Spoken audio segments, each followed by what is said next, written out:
When people think of American air power in World War II, they usually picture high-altitude bombers or famous fighter aces. But much of the war was decided much closer to the ground. U.S. attack aircraft flew into dense flak, treetop-level fire, and chaotic front lines to destroy enemy armor, supply columns, bridges, and troop concentrations. Some were purpose-built for the role, others were adapted out of necessity, and a few redefined how ground attack would work forever.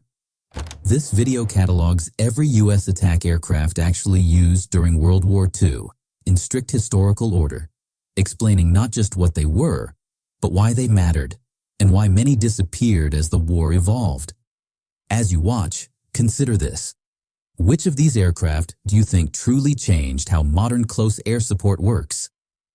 Pre-war and early war dedicated attack aircraft, 1938-1941, Northrop A-17. The Northrop A-17 was one of the last aircraft designed around the U.S. Army Air Corps pre-war concept of a dedicated attack plane. Entering service in the late 1930s, it was intended to fly low and slow over the battlefield, delivering bombs directly onto enemy troop formations and supply positions. Its fixed landing gear and relatively light construction reflected a belief that maneuverability at low altitude mattered more than speed or armor. By the time World War II began, this philosophy was already showing cracks, as the A-17 proved highly vulnerable to modern anti-aircraft fire and enemy fighters.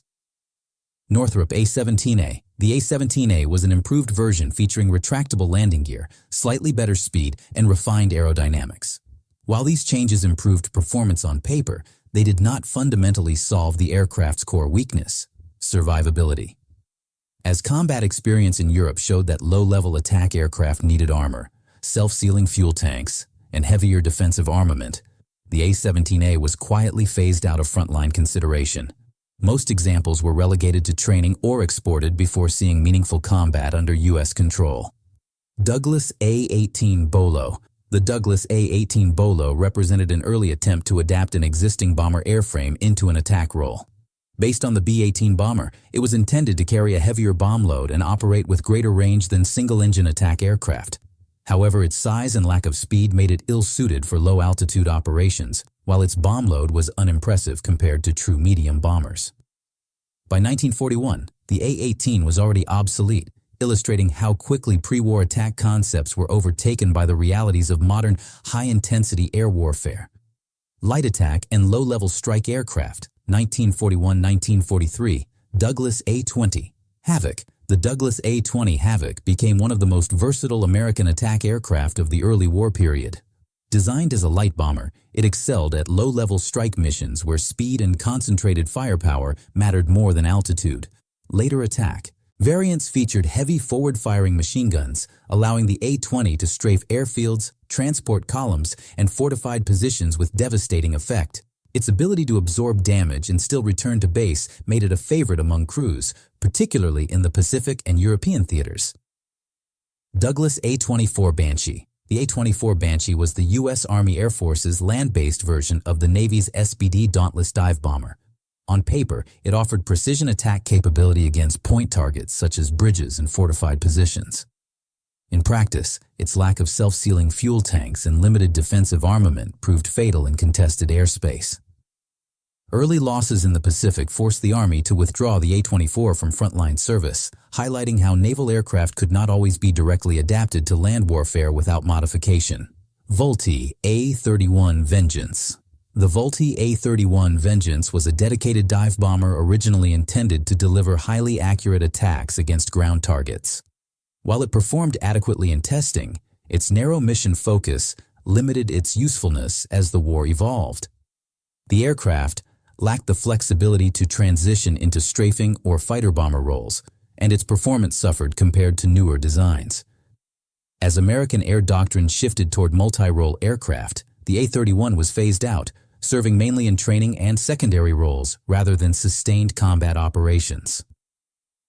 Dive bombers and precision attack aircraft, 1941-1944, Douglas SBD Dauntless. The Douglas SBD Dauntless became one of the most effective precision attack aircraft used by the United States during the early and mid-war years. Designed primarily as a naval dive bomber, It proved that accuracy could outweigh speed when attacking hardened or high-value targets. In combat, the SBD demonstrated exceptional structural strength, allowing it to withstand steep dive angles and intense anti-aircraft fire. Its success helped validate dive bombing as a reliable method for destroying ships, bridges, and fortified ground positions during the first half of the war. Curtiss SB-2C Helldiver. The Curtiss SB-2C Helldiver was developed as the successor to the Dauntless and reflected the push for higher speed and heavier payloads. Early production models were plagued by handling issues, mechanical failures, and poor visibility, leading to widespread criticism from pilots and maintenance crews. Over time, improvements made the Helldiver a capable attack platform, delivering heavier bomb loads with greater range. Despite its troubled introduction, it ultimately replaced the Dauntless and represented the transition toward faster, more heavily armed attack aircraft. North American A-36 Apache. The A-36 Apache was a ground attack adaptation of the P-51 Mustang, designed specifically for dive bombing and close support. Equipped with dive brakes and capable of carrying bombs, it combined speed with precision attack capability. In combat over Italy, the A-36 proved highly effective against rail yards, vehicle convoys, and troop concentrations. Its success demonstrated that fighter-based attack aircraft could outperform purpose-built dive bombers, directly influencing later U.S. air doctrine. Twin-engine attack and strike fighters, 1942–1945, North American B-25 Mitchell. Although originally designed as a medium bomber, the North American B-25 Mitchell became a formidable attack aircraft in its later strafer configurations. Modified variants replaced the glazed nose with solid gun packs, mounting multiple forward-firing machine guns and, in some versions, a 75mm cannon. These aircraft were used extensively in low-level attacks against shipping, airfields, and ground targets, particularly in the Pacific. The B-25's durability, range, and heavy firepower made it ideal for sustained strike missions where single-engine aircraft lacked endurance. Douglas A-26 Invader. The Douglas A-26 Invader represented the peak of American twin-engine attack aircraft design during World War II. Fast, heavily armed, and capable of carrying a substantial bomb load, it blurred the line between attack aircraft and light bomber. Its forward-firing armament allowed devastating strafing runs, while its speed reduced exposure to enemy defenses. Entering service late in the war, the A-26 proved so effective that it remained in frontline service well into the post-war era, validating the concept of fast, multi-role strike aircraft. Lockheed P-38 Lightning. The Lockheed P-38 Lightning is most often remembered as a long-range fighter, but it also served as a highly effective attack aircraft. Its twin-engine layout provided excellent range and reliability over hostile territory, while concentrated nose-mounted armament made it deadly in strafing runs. The P-38 was frequently used to attack transportation networks, troop movements, and airfields, especially in Europe. Its versatility highlighted how fighters could increasingly take on attack roles without sacrificing performance. Fighter bombers as primary attack platforms, 1943 and 1945. Republic P-47 Thunderbolt. The Republic P-47 Thunderbolt became the single most important U.S. ground attack aircraft of the later war years. Originally designed as a high-altitude escort fighter, its massive airframe, powerful radial engine, and heavy construction made it exceptionally survivable at low altitude. Equipped with 8.50 caliber machine guns and capable of carrying bombs and rockets, the P-47 could devastate armored vehicles, rail lines, and troop concentrations.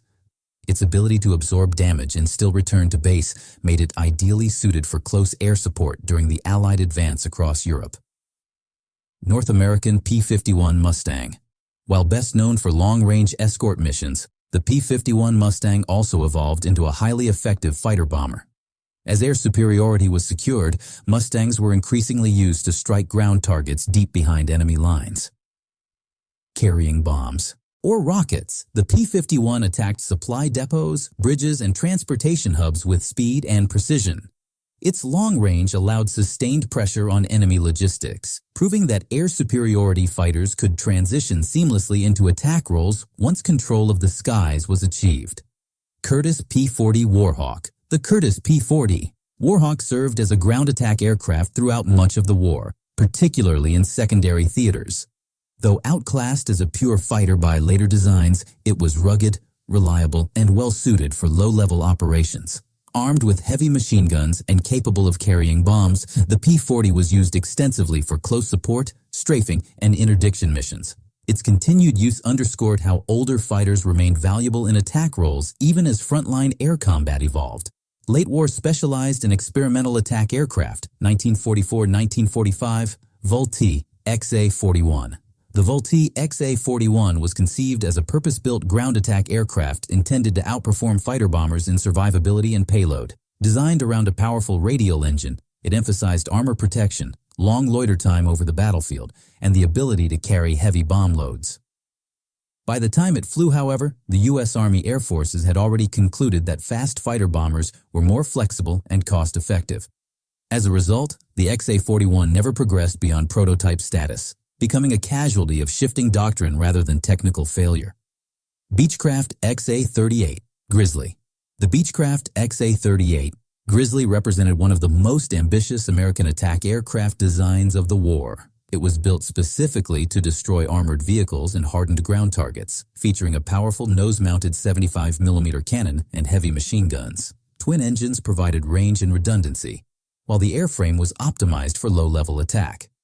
Despite promising performance, the aircraft entered testing just as the war was ending, and no operational need remained. Its cancellation reflected the rapid pace at which wartime requirements changed. Republic XP-72. The Republic XP-72 was an experimental development derived from the P-47 Thunderbolt lineage, intended to combine extreme speed with heavy attack capability. While primarily a fighter concept, it was also evaluated for ground attack potential due to its projected payload and firepower. Technical challenges with its engine and the end of the war halted further development. The XP-72 symbolized the final wartime push to refine piston engine attack aircraft before the jet age rendered such designs obsolete. By the end of World War II, the United States had quietly abandoned the idea of a single-purpose attack aircraft as it existed before the war. Early designs like the A-17 and A-18 showed that slow, lightly protected aircraft could not survive modern battlefields. Dive bombers briefly filled the gap, proving that precision mattered, but even they struggled as enemy defenses improved. The real shift came when fighters took over the attack role. Aircraft like the P-47 and P-51 combined speed, firepower, and survivability in a way no dedicated attack plane could match. Twin-engine strike aircraft such as the B-25 and A-26 demonstrated that attack missions could also demand range, endurance, and heavy payloads. Late-war experimental designs tried to revive the dedicated attack concept, but doctrine had already moved on. Air superiority first, then flexible multi-role aircraft became the permanent lesson. This evolution shaped modern close air support more than any single airplane. The U.S. did not win the ground war with one perfect attack aircraft, but by adapting relentlessly to what combat actually demanded.